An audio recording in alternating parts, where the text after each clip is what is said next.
खुश शिवराज की जय।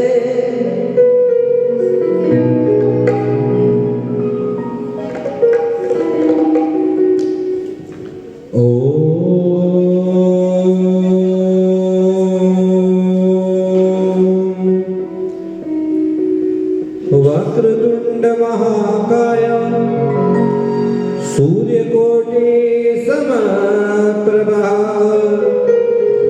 निर्विघ्नं कुरु मे देवा सर्वकार्येषु सर्वदा।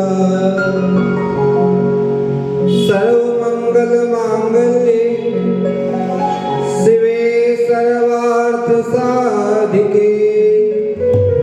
शरण्ये त्र्यंबके गौरी नारायणे नमोस्तुते।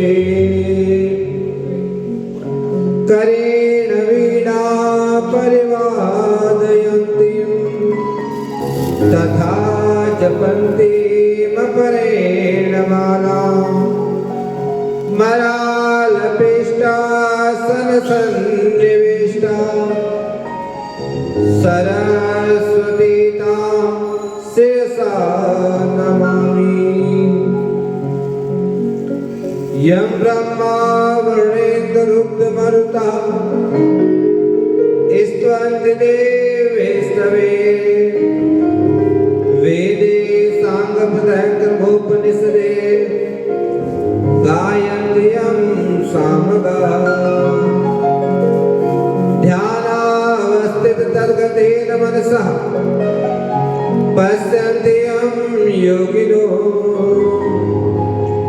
यस्यान्तं न विदुः सुरासुरगणाः देवाय तस्मै नमः। कर्पूरगौरं करुणावतारं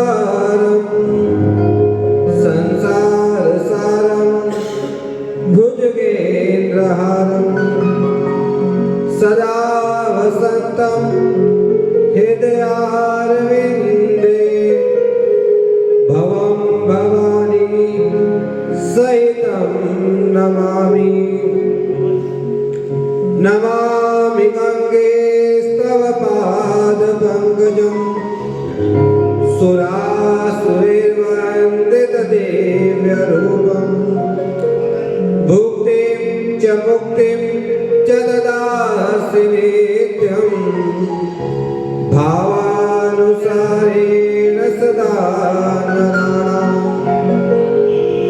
त्वं वैष्णवे शक्तिरनन्तवीर्या विश्वस्य बीजं परिमासि माया सम्मोहितं देवि समस्तमेतत् तुम में प्रसन्ना भूय मुक्ति हेतु। जय जय श्री राधा रमण जय जय नवल किशोर जय गोपी चित चोर प्रभु जय जय माखन चोर। श्री राधे मेरी स्वामिनी मैं राधे तेरो दास जन्म जन्म मोहे दीजियो श्री वृंदावन को वास। ओम पापा बहार दुरितार तरंगधारी सैला प्रचार गिरिराज गुहा विदारी झंकार काली हरिपाद रजोपहारी सततम शुभकारी वारी। ओम नमो गंगाय विश्वरूपिणे नारायणे नमो नमः। परम मंगलमयी करुणामयी आनंदमयी कल कल छल छल निनाद करती पुण्य धारा श्री गंगा जी की पावन कथा श्री गंगा कथा है। श्री गंगा कथा में आप और हम गोते लगाकर अपने को पुनीत कर रहे हैं। आज श्री गंगा कथा का चतुर्थ दिवस। श्री गंगा कथा, श्री गंगा महात्म्य और आज चतुर्दिवस की कथा में श्री गंगा जी का आगमन, भगीरथ जी का अथक प्रयास और सूर्यवंश के राजाओं का वर्णन कथा के माध्यम से हम श्रवण करेंगे। धन्य है यह सूर्यवंश जिसमें बड़े बड़े राजा हुए, जो कि गो भक्त हुए, गंगा भक्त हुए, जो कि अनेक प्रकार से भगवत भक्ति में सबसे अग्रणी रहे। और इसी वंश में हमारे आराध्य श्री राम जी इसी वंश में हुए। और ऐसी गंगा कथा सभी देवी देवताओं का इसमें वर्णन है। श्री राधा कृष्ण भगवत नाम और विशेष रूप से श्री जानकी, श्री राम जी और सभी देवी देवताओं का, श्री पार्वती जी का, सभी का वर्णन श्री गंगा जी की कथा में। तभी तो कहते हैं ज्ञान गंगा। और गंगा की कथा में सभी देवी देवताओं का वर्णन, तीर्थों का वर्णन, हरिद्वार तीर्थ में कल हमने माया देवी का वर्णन सुना और श्री दक्षेश्वर महादेव का हमने वर्णन सुना। और भगवान शिव की भक्ति, भगवान श्री नारायण की भक्ति, श्री गंगा जी की भक्ति क्यों करनी चाहिए। और एक से एक दानी इस पृथ्वी पर हुए। राजा बलि, ये कथा आज आप श्रवण करेंगे। उन्हीं के माध्यम से गंगा जी का किस प्रकार प्रादुर्भाव हुआ, यह कथा आज के दिन आप श्रवण करेंगे। आइए गंगा कथा में गोते लगाने से पहले गंगा स्मरण करें, भजन करें, आनंदित हों और फिर कथा में प्रवेश करें। बोले गंगा मैया की जय। देवी सुरेश्वरी भगवती गंगे, त्रिभुवन तारिणी तरल तरंगे। देवी सुरेश्वरी भगवती गंगे, त्रिभुवन तारिणी तरल तरंगे। शंकर बोले हारिणी गंगे, मम मति रास्ता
लाभ पाएंगे देवी सुरेश्वरी भगवती गंगे त्रिभुवन तारिणी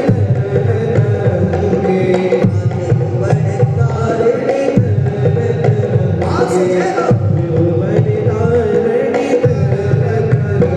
त्रिभुवन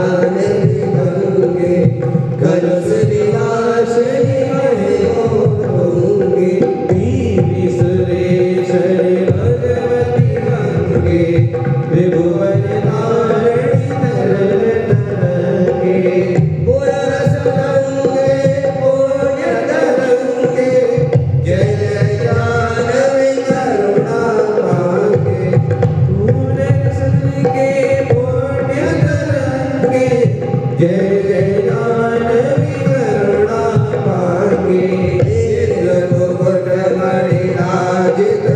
तरंगे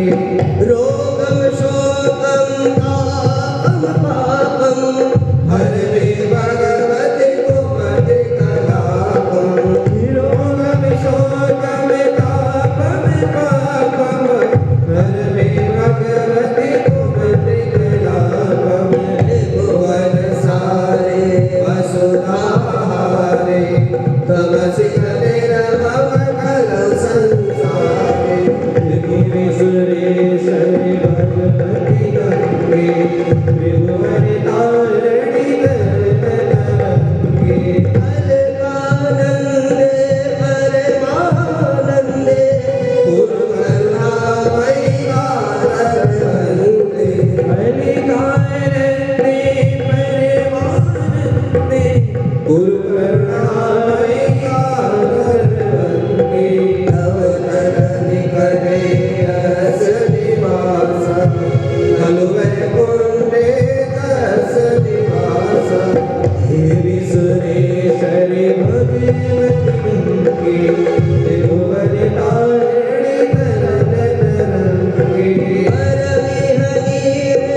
कहते हैं कि पार्वती, कर्मों के फलों को तो भोगना ही पड़ता है। जैसा मनुष्य कर्म करता है उस अनुसार फल तो भोगने ही होते हैं। और इसके लिए धर्मराज के माध्यम से, चित्रगुप्त के माध्यम से मनुष्य का लेखा जोखा सब कुछ लिखित होता है। चित्रगुप्त कौन है? जो मनुष्य का गुप्त चित्र है वही चित्रगुप्त है। एक चित्र तो वह है कि जो सभी के सामने है, और एक चित्र वह है कि जो अति गुप्त है। व्यक्ति जो अपना सभी कार्य छिपा करके करता है वह भी चित्रगुप्त जान जाते हैं, इसे उन्हें चित्रगुप्त कहा जाता है। और शनिदेव कौन है? वे न्यायाधीश है। कश्यप ऋषि के पुत्र विवस्वान हुए। यह विवस्वान सूर्य है और इनका विवाह त्वष्टा विश्वकर्मा की पुत्री संज्ञा के साथ में हुआ। विवस्वान सूर्य और संज्ञा का जब विवाह हुआ तो संज्ञा सूर्य के तेज को सहन नहीं कर पाई और उसे बड़ी पीड़ा होती थी। जब सूर्य उनके समक्ष आते थे तो सूर्य का तेज संज्ञा सहन नहीं कर पाती थी। एक समय संज्ञा की जो छाया है उसे छाया कहा जाता है। संज्ञा के पुत्र यम हुए, एक मनु हुए और पुत्री यमुना हुई। यमुना महारानी जिन्हें कहा जाता है सूर्य पुत्री। और जब 3 संतान हो गई तो एक समय संज्ञा ने अपनी छाया से कहा कि हे सहचरी, तू मेरे ही समान है, तुझमें मुझमें कोई भेद नहीं है और मैं सूर्य के तेज को सहन नहीं कर पाती और तू मेरी छाया है, तू सूर्य के तेज को सहन कर पाती है, इसलिए तू मेरे ही रूप वाली है, मेरे ही गुण वाली है, तो तुम यहाँ रहना और मैं तप करने के लिए जाती हूँ, पिता के पास जाती हूँ। ऐसा कह करके वह छाया को वहीं छोड़ करके चली गई और छाया को वचन दे रखा था कि तुम ये बात किसी को मत बताना। छाया ने भी कह रखा था कि ये बात मैं किसी को नहीं बताऊंगी, यह रहस्य मेरे पास रहेगा। इस प्रकार से संज्ञा अपने पिता के पास आई। पिता विश्वकर्मा जी ने कहा कि पुत्री, तू यहाँ क्यों आई है? तुझे अपने पति की यहाँ रहना चाहिए। इस पर संज्ञा ने कहा कि मैं अपने पति सूर्य के तेज को सहन नहीं कर पाती हूँ, इस कारण से मैं उनके साथ नहीं रह सकती। इस पर विश्वकर्मा जी ने कहा, हे पुत्री, पति का घर ही तुम्हारा घर है। इस कारण से जब कहा तो इस पर पुत्री संज्ञा वहां से चली गई और वहां से जाकर के सुरम्य वन में जाकर के तप को करने लगी और छाया ने एक पुत्र को जन्म दिया। उस पुत्र का नाम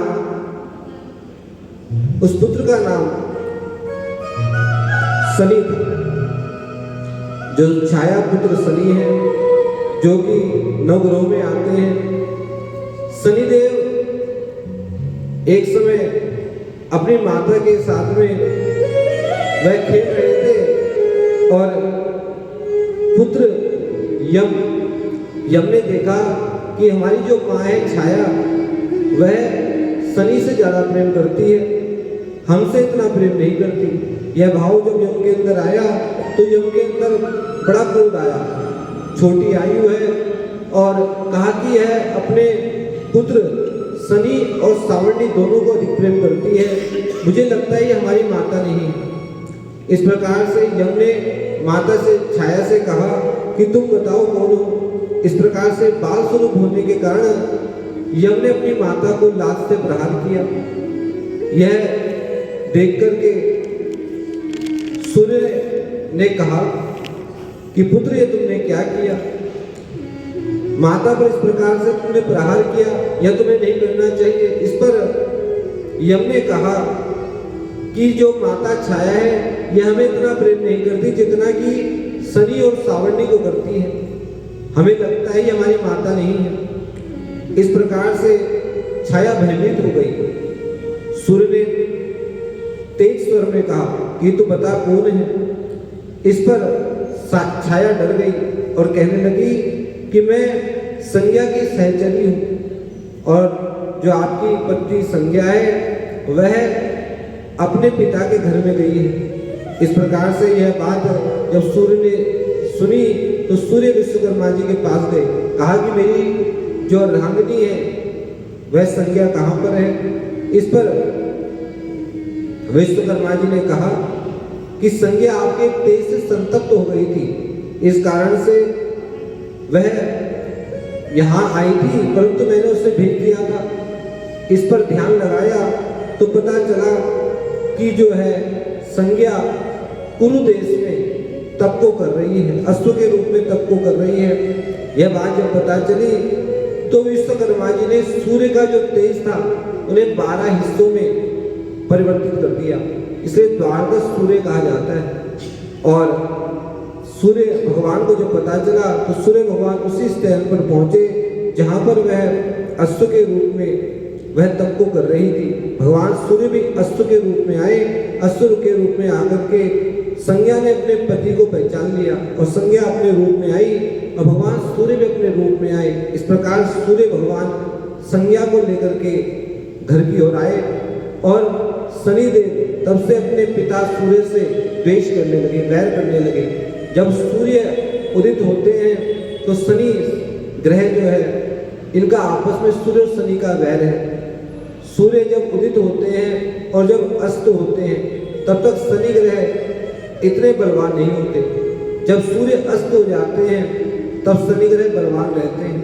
इसलिए सूर्य अस्त के पश्चात शनिदेव की आराधना करनी चाहिए और जब सूर्य उदित हो उससे पहले शनिदेव की आराधना करनी चाहिए। इस प्रकार से शनिदेव जो न्याय के देवता बन गए, यह भगवान की लीला है। यम को आगे चल करके धर्मराज के पद पर नियुक्त कर दिया कि वह धर्म के द्वारा क्या सही है क्या गलत है उसका निर्णय करेंगे और शनिदेव न्यायाधीश नियुक्त हो गए। और कलयुग में तो शनि ग्रह की सबसे ज्यादा कृपा है, शनिदेव की कृपा सबसे अधिक है। शनिदेव को ब्रह्मा जी ने 2 वरदान दिए, कहा कि तुम्हें 2 दृष्टि प्राप्त है, एक शुभ और एक अशुभ। शुभ दृष्टि जिस पर पड़े तो उसका कल्याण हो जाएगा और यदि अशुभ दृष्टि जिस पर पड़ जाए तो उसका सब कुछ चला जाएगा। इस प्रकार से शनिदेव की आराधना करनी चाहिए सत्य के माध्यम से। जो सत्य के मार्ग पर चलते हैं, शुभ कार्य को करते हैं, उनसे शनिदेव प्रसन्न रहते हैं। और सूर्यदेव ने अपनी पुत्री यमुना जी को पितरों के उद्धार के लिए व जनहित के लिए समाज को दे दिया कि जो उत्तर वासनी यमुना नदी बन गई। बोली यमुना महारानी की जय। और ये यमुना महारानी कालिंदी के नाम से विख्यात हुई और भगवान श्री कृष्ण की पटरानियों में एक नाम कालिंदी है। इस प्रकार से यमुना जी का वर्णन किया। गुंजा मधुरा माला मधुरा यमुना मधुरा वीची मधुरा कलिलम मधुरम कललम मधुरम मधुराधिपते अखिलम मधुरम। इसे यमुना जी जगत का हित करती हैं। गंगा यमुना सरस्वती सभी जो नदियां हैं यह सब जनहित को करती हैं। यह जो अपने लिए नहीं जीवन जीती, परोपकार है सदा विभूतियां, यह परोपकार करती हैं, दूसरों पर उपकार करती हैं। इस प्रकार से सूर्य पुत्री यमुना जी, जो यमुना जी का स्थान है वह यमुनोत्री है। उस स्थान पर जो व्यक्ति दर्शन करता है, यमुनोत्री में जाकर दर्शन करता है, यमुनोत्री की चढ़ाई बहुत खड़ी चढ़ाई है। यमुनोत्री का जो दर्शन करता है उन्हें भक्ति की प्राप्ति होती है, धन धान्य की प्राप्ति होती है। यमुना जी भक्ति को देने वाली है। जो उनके जल में स्नान करते हैं, दान करते हैं, वह सभी पापों से मुक्त हो जाते हैं। यह जो कालिंद पर्वत है वहां से निकलने के कारण इनका नाम कालिंदी पड़ा। हिमालय में गंगा जी यमुना जी दोनों एक हो जाती यदि बीच में दंड नाम का पर्वत ना होता। इस प्रकार से गंगा यमुना का संगम आप श्रवण करेंगे कि वह प्रयागराज में होता है। प्रयागराज में गंगा यमुना सरस्वती तीनों मिल जाती हैं, यह मिलन वहां पर होता है। इस प्रकार से भगवान शिव कहते हैं कि पार्वती, यह जो नदियां हैं, यह जो तीर्थ हैं, यह जगत का कल्याण करने के लिए गंगा यमुना सरस्वती गोदावरी नर्मदा कावेरी सरयू महेंद्रकन्या, यह सब जितनी नदियां हैं सभी जगत कल्याण को करती हैं। और जगत कल्याण के लिए तो देवताओं ने अनेक प्रकार के प्रयास करे और देवताओं के द्वारा तो प्रयास किए ही गए, हे देवी, जो दैत्य वंश में प्रहलाद हुए और इसी वंश में दैत्य वंश में प्रहलाद के पुत्र विरोचन हुए और विरोचन के पुत्र बलि हुए हैं। एक समय शुक्राचार्य जी ने, जो दैत्य गुरु हैं, उन्होंने बलि से विश्वजीत नाम के यज्ञ को कराया। कहा इस यज्ञ को करके हम देवताओं पर विजय को पाएंगे। और राजा बलि बलवान हो गए। बलवान होकर के यज्ञ का इतना फल होता है कि यज्ञ करने से व्यक्ति बलवान होता है, धनवान होता है, सभी प्रकार की श्री प्राप्त हो जाती है। इस प्रकार से राजा बलि जब बलवान हो गए और यज्ञ के माध्यम से उन्होंने अनेक प्रकार के यज्ञ आदि करने से वह विजयी हो गए। जगह जगह राजा बलि की ख्याति होने लगी। जब देवता पराजित हो गए, राजा बलि का राज्य हो गया और अधिपत्य तीनों लोगों पे राजा बलि का हो गया। उस समय सभी देवताओं ने प्रार्थना की कि जो राजा बलि है इस पर कैसे विजय को प्राप्त करें। इस कामना को लेकर के एक समय कश्यप की पत्नी अदिति है। दो पत्नियां हैं कश्यप ऋषि की, एक दिति और एक अदिति। दिति के जो पुत्र हैं वो दैत्य हैं, जो अदिति के पुत्र हैं वह देवता हैं। सभी ने प्रार्थना की तो माता अदिति ने कश्यप ऋषि से प्रार्थना की कि मैं एक ऐसी संतान चाहती हूँ कि जो राजा जो बलि इस समय है उनसे राज्य को लेकर के, तीनों लोगों को लेकर के वह देवताओं को दे दे, क्योंकि देवता जो है सभी का हित करने वाले हैं और जो दैत्य हैं वह अपना ही हित चाहते हैं। इसलिए यह जो समस्त त्रिलोकी इस समय राजा बलि के पास है, तो मैं एक ऐसी श्रेष्ठ संतान चाहती हूँ जिनके माध्यम से यह जो राज्य पुनः देवताओं को प्राप्त हो जाए। इस पर भगवान कश्यप जी ने कहा, हे देवी, तुम्हें एक व्रत के विषय में बताता हूँ। यह व्रत प्रतिपदा तिथि से त्रयोदशी तिथि तक रखा जाता है। इसे त्योव्रत कहते हैं। इस व्रत को करने से, नित्य यज्ञेश नारायण का स्तुति करने से भगवान नारायण प्रसन्न होंगे। और नारायण का जप करो, बड़ी निष्ठा से करो, क्योंकि जो जप है, तप है, पूजा है, उसमें निष्ठा की भी आवश्यकता होती है। इस प्रकार अदिति ने त्योव्रत को किया। भगवान नारायण प्रकट हुए, बोले नारायण भगवान की जय। और भगवान नारायण ने माता अदिति से कहा कि इस समय जो देवताओं पर संकट आया है उसकी निवृत्ति मैं ही करूँगा। और आश्वासन दे दिया कि जो देवताओं पर संकट है उस संकट को दूर करने के लिए मैं बोना बन के आऊँगा, वामन अवतार में आऊँगा और वामन अवतार में आकर के राजा बलि से तीनों लोगों की भिक्षा मांगूंगा। इस प्रकार से भगवान ने कहा, देवताओं को संतुष्ट किया। कहा कि इस समय राजा बलि पर गुरु कृपा है, देव कृपा है, और इस समय जो देव कृपा, गुरु कृपा होती है वो ज़्यादा बलवान होती है।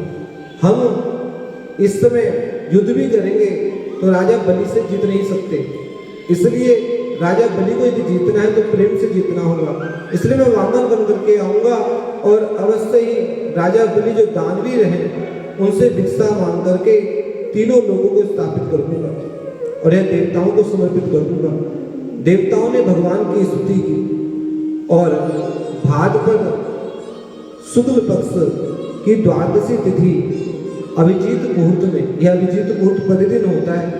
यह अभिजीत मुहूर्त 11:36 से और 12:24 प्रतिदिन रहता है। इसे अभिजीत मुहूर्त कहते हैं। भगवान नारायण देवताओं की कार्य सिद्धि के लिए प्रकट हो गए और जब अदिति के महल में प्रकट हुए, सुंदर भगवान का स्वरूप है। बोले वामन भगवान की जय। वामन भगवान की सुंदर झांकी को सभी देवताओं ने देखा। अदिति ने उनको कौपिन पहनाई, बृहस्पति देव ने यज्ञोपवीत प्रदान किया और दिशाओं के जो देवता हैं उन्होंने छत्र प्रदान किया। ब्रह्मा जी ने उन्हें कमंडलू प्रदान किया और सप्तऋषियों ने उन्हें कुशा प्रदान की। इस प्रकार से माता उमा जी ने उन्हें भिक्षा दान दी और भिक्षा प्रदान करने के पश्चात वामन जो है अपने कार्य सिद्धि के लिए सभी देवताओं ने वामन भगवान का पूजन किया। बोले वामन भगवान की जय। और वामन भगवान का सुंदर दर्शन किया और बृहस्पति देव जो देवताओं के गुरु हैं वामन भगवान ने बृहस्पति देव के पास जाकर के कहा कि बताइए मेरे लिए क्या आज्ञा है। इस पर बृहस्पति देव कहने लगे कि तुम्हें जो भिक्षा प्राप्त हो उस भिक्षा से तुम्हें क्या करना है तुम्हें पता है। वामन भगवान ने कहा भिक्षा मुझे आपको समर्पित करनी है। इस पर गुरुजी ने कहा मैं चाहता हूं कि तुम त्रिलोकी की भिक्षा लेकर के आना और राजा बलि से ये भिक्षा लेकर के आना। इस पर वामन भगवान ने बृहस्पति देव से कहा मैं राजा बलि के पास जाता हूँ, भिक्षा को लेकर के त्रिलोकी सभी देवताओं को प्रदान कर देता हूँ। और उस समय राजा बलि यज्ञ को कर रहे हैं, शुक्राचार्य यज्ञ के आचार्य हैं। और जैसे ही वामन भगवान आ रहे हैं, वामन भगवान का सुंदर स्वरूप है, सुंदर झांकी है, उन्हें देख करके राजा बलि खड़े हो गए। स्वागतम ते नमस्तुभ्यं ब्रह्मन् किम करवाम ते ब्रह्मशिणाम तपासा मन्ये द्वारे पुरुधरम। बड़ा सुंदर स्वागत किया। आइए हम भी वामन भगवान का दर्शन करें। तेरे द्वार खड़ा भगवान भगत भर दे रे झोले, भगत भर दे रे झोले। तेरे द्वार खड़ा भगवान भगत भर दे रे झोले, भगत भर दे रे झोले। तेरा होगा बड़ा एहसान, तेरा होगा बड़ा एहसान कि युग युग तेरी रहेगी शान। भगत भर दे रे झोले, भगत भर दे रे झोले।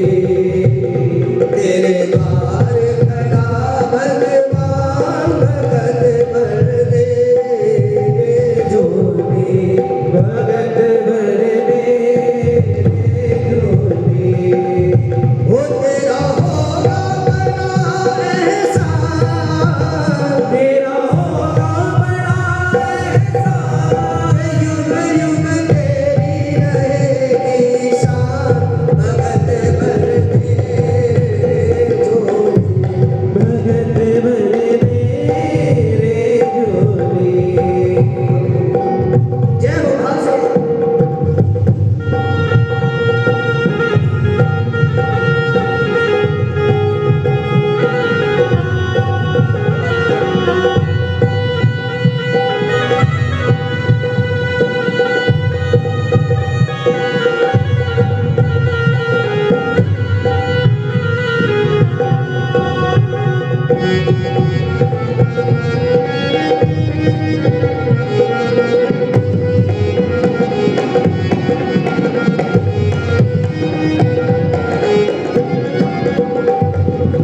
डोल उठिए सारी धरती देख रे, डोला गगन है सारा। डोल उठिए सारी धरती देख रे, डोला गगन है सारा। हाँ डोल उठी है सारी धरती देख रे, डोला गगन है सारा। हो डोल उठी सारी धरती देख ले, डोला गगन है सारा। हाँ भीख मांगने आया तेरे दर, जगत का पालनहारा रे, जगत का पालनहारा। ओ मैं आज तेरा मेहमान, मैं आज तेरा मेहमान।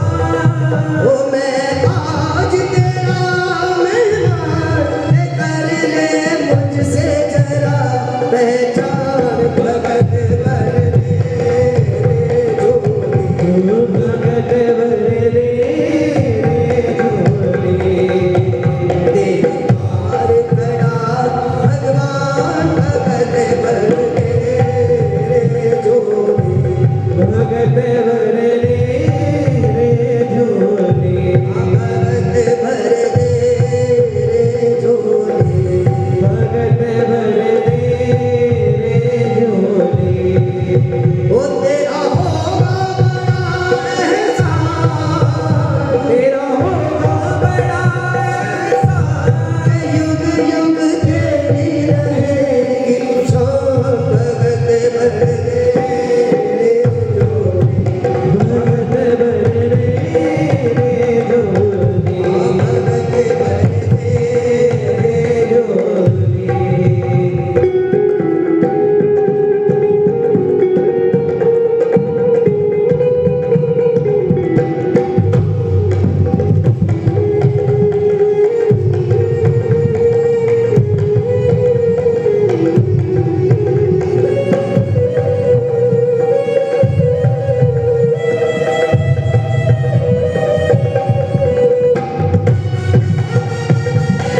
मान ले कहना मेरा हो आज लौटा दे सर्वस अपना, मान ले कहना मेरा। मिट जाएगा पल में तेरा जन्म जन्म का मेरा रे जन्म जन्म का तेरा। तू छोड़ सकल अभिमान तू छोड़ सकल अभिमान, तू छोड़ सकल अभिमान कमल कर ले तू अपना दान भगत बने जो भगत बर रे झोली। तेरे पार खड़ा भगवान भगत बन दे झोली भगत भर रे झोली। ओ तेरा होगा बड़ा एहसान तेरा होगा बड़ा एहसान, युग युग तेरी रहेगी शान भगत बन दे झोली भगत भर रे झोली। बन दे झोली भगत बन रे झोली। भगत बन दे झोली बोली गंगा मैया की जय भक्त और भगवान की। की जय और राजा बलि ने देखा तो वामन भगवान को देख करके मन में श्रद्धा जागृत हो गई, क्योंकि जैसे ही ब्राह्मण दर्शन हो मन में श्रद्धा जागृत हो जाए तो समझो कि बहुत बड़ा पुण्य किया है। क्योंकि ब्राह्मण दर्शन होने पर मन में श्रद्धा जागृत हो और आपका हृदय मन उनको प्रणाम करने का करे तो समझो कि आपने जो जीवन में पुण्य किया है, जो संचित पुण्य है, वह आपका स्पष्ट दिखाई देता है। इस प्रकार से कहा कि मेरा कुल पवित्र हो गया, मेरे पितृ तृप्त हो गए, क्योंकि वामन भगवान को देख करके बलि के मन में जो श्रद्धा उत्पन्न हुई वही श्रद्धा ही है। श्रद्धा के द्वारा जो दान दिया जाता है उसका फल ज्यादा है। और जैसे ही राजा बलि ने भगवान को देखा तो मन में श्रद्धा जागृत हुई। कहा कृतार्थोस्मि कृतार्थोस्मि कृतार्थोस्मि न संशयः तस्मात् तुभ्यं नमस्तुभ्यं नमस्तुभ्यं नमो नमः। कि मैं आपको प्रणाम करता हूँ, नमस्कार करता हूँ और आप इस यज्ञ में आए हैं। इस यज्ञ में यदि ब्राह्मण आ जाए तो उन्हें दान देना चाहिए। तो मेरी इच्छा होती है कि आपको मैं दान दूं, कहे तो गौ का दान करूं, कहे तो गौशाला बनवा दूं, कहे तो महल बनवा दूं, कहे तो स्वर्ण का दान दूं, कहे तो मैं आपका विवाह करा दूं, कहे तो आप जो कहेंगे हाथी घोड़ा गांव रथ जो कहेंगे वो आपको मुझे दान देने की इच्छा है। क्योंकि आपका जो दिव्य स्वरूप है, इस दिव्य स्वरूप को मैं देख करके आविर्भूत हूँ और मैं जो अंदर मेरे हृदय में जो आनंद की अनुभूति होती है आपका दर्शन पा करके, तो मेरी इच्छा होती है कि मैं आपको दान करूं, दान दूं। वामन भगवान ने कहा हमें कुछ नहीं चाहिए, हम तो भगवान का जप करने वाले हैं, हमें क्या चाहिए, हमें कोई आवश्यकता नहीं।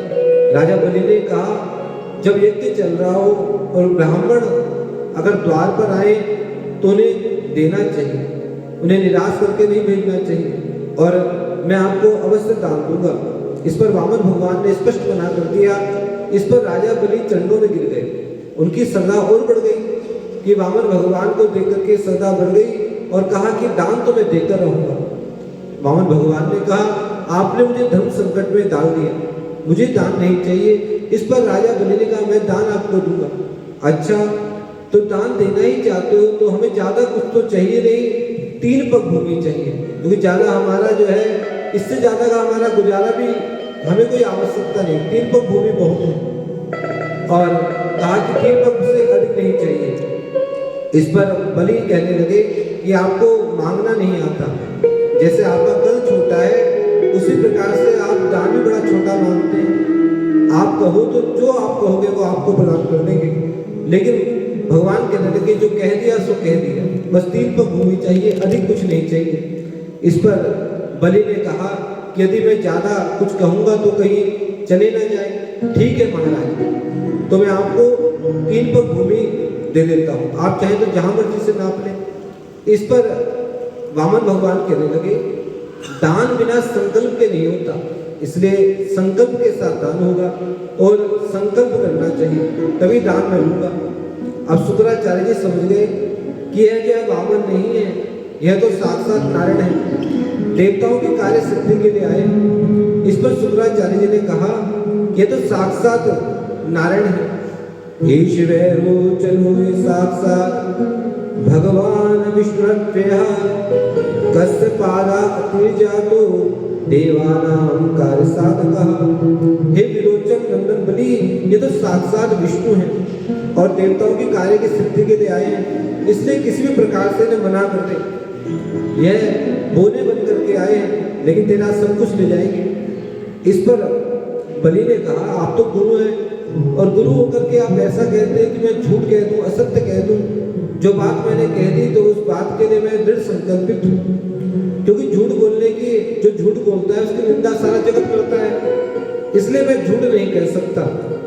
इस पर शुक्राचार्य जी कहते हैं कि 8 स्थानों पर झूठ बोल सकते हैं। इष्टेषु ननु विवाहे च वृत्रथे प्राण संकटे गो ब्राह्मणार्थे हिंसायां नारितम साजुगुप्तम। इसलिए 8 जगहों पर, स्थानों पर झूठ बोलने से दोष नहीं लगता। यह शुक्राचार्य जी अपनी कार्य सिद्धि के लिए कह रहे हैं कि कहीं ऐसा ना हो यजमान लुट जाए। और इस पर राजा बलि कहते हैं कि ये पृथ्वी कहती है कि जो एक बार किसी ने कोई बात कह दी, उस बात पर वह अड़िग ना रहे, जो संकल्प ले लिया उसे पूर्ण ना करे। तो पृथ्वी भी कहती है कि पर्वत श्रृंखलाओं को उठाने में मुझे इतना कष्ट नहीं होता जितना कष्ट मुझे असत्यवादी व्यक्ति के भार को उठाने में लगता है, इसलिए मैं कदापि अपने मार्ग से हटूंगा नहीं। जो कह दिया सो कह दिया।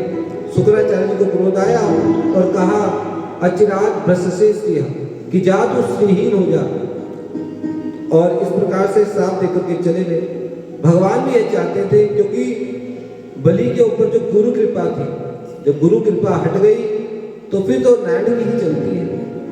और शुक्राचार्य जब नाराज होकर के चले गए और कहा राजा बलि ने कि आप संकल्प कीजिए, जैसा उचित हो वह कार्य कीजिए। इस प्रकार से संकल्प किया।